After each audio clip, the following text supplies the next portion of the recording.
Film की शुरुआत में हमें 1910 में पेरिस शहर को दिखाया जाता है, जहां पर बहुत तेज बारिश हुई थी और इस कारण से हर तरफ पानी जमा हो चुका था। वहीं हम एमिल नाम की एक शायर प्रोजेक्टनिस्ट को देखते हैं, जो अपने साथ काम करने वाली मॉड नाम की एक लड़की को पसंद करता था, पर जब भी वो उसके पास जाता था तो उससे कुछ बोल नहीं पाता था। तभी वहाँ एमिल का दोस्त राहुल आता है, जो कि एक डिलीवरी ड्राइवर होता है और वो डिलीवरी के काम से कहीं जा रहा होता है। एमिल को भी एक नई प्रोजेक्टर बेल्ट खरीदनी थी, इसलिए वो भी उसके साथ ही चला जाता है। शॉप में पहुंचने के बाद जिस दौरान वो एक प्रोजेक्टर बेल्ट ले रहा होता है, तभी वहाँ उसे कैमरा भी नजर आता है और वो उसे भी खरीद लेता है। पर शॉप से निकलते ही एक चोर उसके कैमरे को उससे छीनकर भागने लगता है, पर राहुल की मदद से एमिल को अपना कैमरा वापस मिल जाता है। इसके बाद वो दोनों साथ में एक जगह पहुंचते हैं, जो कि एक लैब थी, और वहीं राहुल को सामान डिलीवरी करनी थी। पर वहां का ओनर कुछ दिनों के लिए किसी काम से बाहर गया था और वहां का ख्याल रखने के लिए वो अपने असिस्टेंट बोटनिस्ट चार्ल्स को वहीं छोड़ गया था। अंदर आने पर वो लैब में बहुत तरह के केमिकल्स को देखते हैं और बिना कुछ सोचे वहां उन केमिकल से एक्सपेरिमेंट करने लगते हैं, जहां वो सबसे पहले एक सनफ्लावर सीड को एक जायंट सनफ्लावर में बदल देते हैं। चार्ल्स उन्हें ये करने से मना करता है, पर वो उसकी बात नहीं मानते और अपने मजे के लिए अलग अलग केमिकल्स को मिक्स करते रहते हैं। एमिल इसे अपने कैमरे से रिकॉर्ड कर रहा होता है, पर उसी दौरान उनकी गलती से दो केमिकल्स आपस में मिक्स हो जाते हैं, जिससे एक जोरदार धमाका होता है और एमिल वहां एक म्यूटेटेड क्रीचर को देखता है, जो असल में एक छोटा सा कीड़ा था, पर वहां हुए उस केमिकल रिएक्शन से वो जायंट क्रीचर में बदल चुका था। वो वहां का छत तोड़कर भाग जाता है। इस बीच एमिल के कैमरे की रील वही गिर जाती है और वो वहां से जाने लगते हैं। एमिल राहुल को उस क्रीचर के बारे में बताने की कोशिश करता है, पर राहुल उसकी बात को सीरियसली नहीं लेता और वो वहां से चले जाते हैं। पर अब वो अनलीज क्रीचर को देखकर शहर में अफरा तफरी मचने लगती है। दूसरी ओर हम एक क्लब में मेनोट नाम के एक रिच पुलिस कमिश्नर को देखते हैं, जो उस शहर का मेयर भी था और उसके साथ उसका चीफ ऑफिसर पीट भी था। मेनोट वहाँ लूसील नाम की एक कैबरेट सिंगर की परफॉर्मेंस को एंजॉय कर रहा था, जिसे वो बहुत पसंद करता था और उससे शादी करना चाहता था। इसलिए वो लूसील की आंट कार्लोट से इस बारे में बात करता है और लूसील को उससे मैरिज के लिए मनाने को कहता है। इसलिए शो खत्म होने के बाद कार्लोट लूसील से मेनोट के बारे में बताती है, पर लूसील उसे बिल्कुल भी पसंद नहीं करती थी, इसलिए वो सीधा अपनी आंट से इसके लिए मना कर देती है। लेकिन कार्लोट फिर भी यही चाहती थी कि लूसील मेनोट से शादी कर ले, क्योंकि वो शहर का सबसे रईस आदमी था। उसी रात जब एक कपल उस क्लब से निकल रहे होते हैं, तब उनका सामना उसी क्रीचर से होता है, जिसे देखकर वो बहुत डर जाते हैं और पुलिस स्टेशन पहुंचकर इसकी रिपोर्ट लिखवाते हैं, जहां वो डिटेल में उन्हें उस क्रीचर के बारे में बताते हैं। ये सुनने के बाद पीट मेनट को इसकी खबर देता है और उससे इस बारे में इन्वेस्टिगेशन करने की इजाजत मांगता है। इस पर मेनट उसे इसकी परमिशन दे देता है और उसे कहता है कि वो केस को जल्दी हल ना करे, ताकि लोगों को ये लगे कि वो अपनी काम को कितनी ईमानदारी से करते हैं। वहीं कार्लोट लूसील को कमिश्नर से मिलने उसके पास भेजती है और उसे बहुत ही अच्छी तरह से तैयार करती है। पर जाते समय लूसील को दीवार पर एक नोटिस नजर आती है, जिस पर लिखा होता है कि पेरिस की गलियों में अजीब किस्म का एक क्रीचर देखा गया है, जो कि 60 फीट तक बड़ा है।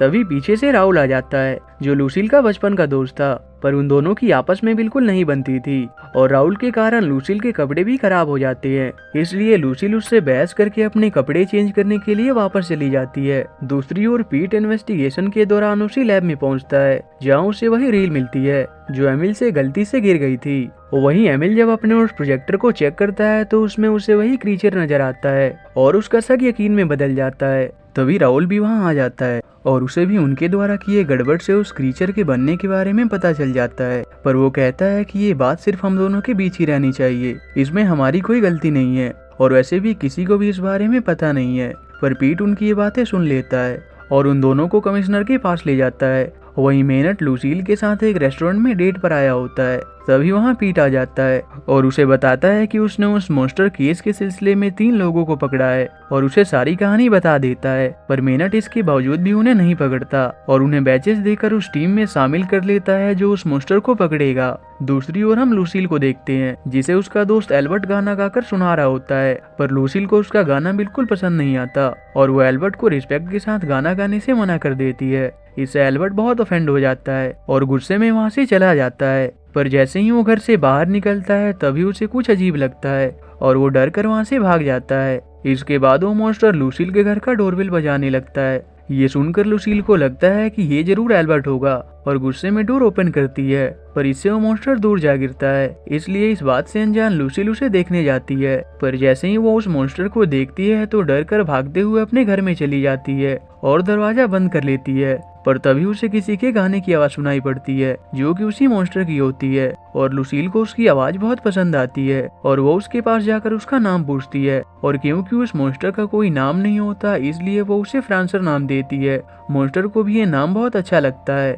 और उसके बाद लूसील उसे अपने कमरे में ले जाती है, जहाँ वो लोगों से उसकी असलियत छुपाने के लिए उसका गेटअप चेंज कर देती है। तभी लूसील के गाना गाने का समय हो जाता है, इसलिए वो फ्रांसर को शोर ना करने का बोलकर चली जाती है। राउल और एमिल भी उसके शो को देखने आए होते हैं। वहीं कार्लोट को भी फ्रांसर के बारे में पता चल जाता है और वो उसकी सिंगिंग को देखकर उससे कहती है कि ये तुम्हारे साथ बहुत अच्छा लगेगा, जिसके लिए लूसील भी राजी हो जाती है। और वो दोनों एक साथ अपने टैलेंट से वहाँ आए सभी लोग को खूब एंटरटेन करते हैं और लोग भी फ्रांसर को बहुत पसंद करते हैं। शो खत्म होने के बाद राउल और एमिल लूसील से मिलने आते हैं, पर वहाँ उन्हें पता चल जाता है कि फ्रांसर असल में वही मॉन्स्टर है और वो चिल्लाने लगते हैं। पर लूसील उन्हें समझाती है कि वो किसी को नुकसान नहीं पहुंचाता और वो गाने में भी बहुत माहिर है। इस पर राहुल और एमिल उसकी बात से सहमत होते हैं।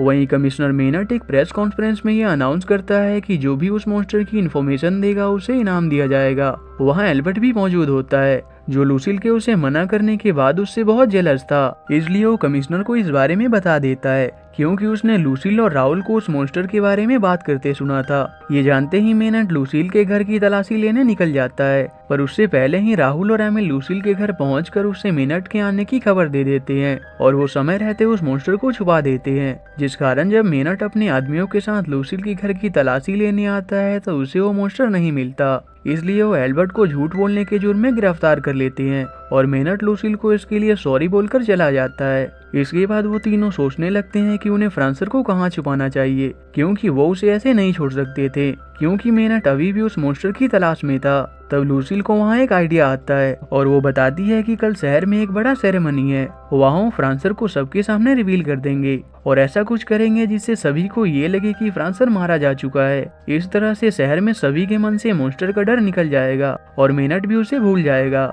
राहुल और एमिल उसकी बात से सहमत होते हैं और अगले दिन अपने प्लान के अनुसार जब लूसील परफॉर्म कर रही होती है तभी वो मॉन्स्टर वहां आ जाता है। उसे देखकर सभी लोग इधर उधर भागने लगते हैं और वहीं राहुल और एमिल ऐसा एक्ट करते हैं ताकि सभी को ये लगे कि वो मॉन्स्टर सही में मारा जा चुका है, पर असल में उन्होंने उसे स्टेज के नीचे छुपा दिया होता है। लेकिन पीट को इस बारे में पता चल जाता है और उनका प्लान फेल हो जाता है। ये जानकर मेनट को बहुत गुस्सा आता है और वो मॉन्स्टर पर गोली चलाने लगता है, इसलिए मॉन्स्टर वहां से उछलकर भाग जाता है, पर मेनट उसके पीछे पड़ जाता है। इसलिए लूसील और उसके दोस्त मॉन्स्टर को वहां से भागने का बोलते हैं, लेकिन भागने के दौरान ही वो एक रस्सी में फंस जाता है और मेनट उसे शूट कर देता है, पर इससे उस मॉन्स्टर को कुछ नहीं होता और उसकी रस्सी टूट जाती है। तभी चार्ल्स वहां आकर मॉन्स्टर को अपने साथ लेकर चला जाता है। लूसील और उसके दोस्त भी उसके पीछे जाते हैं, लेकिन कमिश्नर भी उसके पीछे ही होता है। एक समय पर मॉन्स्टर अपनी जान बचाने के लिए आईफिल टावर के टॉप पर जाकर बैठ जाता है। अब तक सभी वहां पहुंच चुके थे। कमिश्नर भी पैराशूट के जरिए वहां पहुंच जाता है और उस मॉन्स्टर पर शूट करने ही वाला होता है। तभी लूसील और राहुल वहां आ जाते हैं और लूसील मेनट के हाथ पर काट लेती है, जिससे उसकी गन वहीं नीचे गिर जाती है। इसलिए वो गुस्से में लूसील को धक्का दे देता है और वो आईफिल टावर से नीचे गिरने लगती है और राहुल उसे बचाने की कोशिश में लग जाता है। उधर हम एमिल के असिस्टेंट मॉड को देखते हैं, जो उसका लेटर पढ़कर वहाँ उससे मिलने आई होती है, जिसे एमिल ने कई दिन पहले लिखा था। दूसरी ओर एमिल जब राहुल की मदद करने की कोशिश करता है तब मेनट उसे धक्का दे देता है। तभी मॉड वहां पहुंच जाती है और उसी दौरान एमिल को मेनट की गन मिल जाती है, लेकिन तब मेनट मॉड को पकड़ लेता है और उससे कहता है कि अगर तुम मेरी गन वापस नहीं करते तो मैं मॉड को यहाँ से नीचे फेंक दूंगा। इसलिए एमिल को उसकी गन वापस करनी पड़ती है। गन मिलने के बाद वो मॉन्स्टर को खत्म करने जाने वाला होता है और तभी एमिल वहाँ की लाइट ऑन कर देता है, जिसकी रोशनी से मेनट का पैर फिसल जाता है और वो भी आईफिल टावर से लटक जाता है। दूसरी ओर राहुल खुद को और लूसील को बचाने के लिए पानी में एक सीड फेंकता है, जिससे एक बड़ा सा सनफ्लावर बाहर आता है और वो दोनों उसके जरिए बच जाते हैं। वहीं वो मॉन्स्टर उस आईफिल टावर से अपने नॉर्मल साइज में आने के बाद उड़ चुका होता है, जिसके बाद वहाँ सिर्फ उसके कपड़े बच जाते हैं, जिसे मेनॉट सभी को दिखाते हुए ये क्लेम करता है कि मैंने मॉन्स्टर को मार दिया है। पर लूसील ये सुनने के बाद मॉन्स्टर को बहुत मिस करने लगती है। अब तक एमिल और मॉड भी अच्छे दोस्त बन चुके होते हैं। इसके बाद राहुल लूसील की उदासी को देखकर वापस से उसी लैब में जाकर सेम एक्सपेरिमेंट को ट्राई करता है, जिसके बाद वो मॉन्स्टर वापस से आ जाता है और लूसील उसे वापस देखकर बहुत खुश होती है। जिसके बाद वो दोनों क्लब में साथ में परफॉर्म करते हैं और आखिर में लूसील और राहुल भी एक दूसरे को पसंद करने लगते हैं। और इसी के साथ ही ये मूवी यहीं एंड हो जाती है।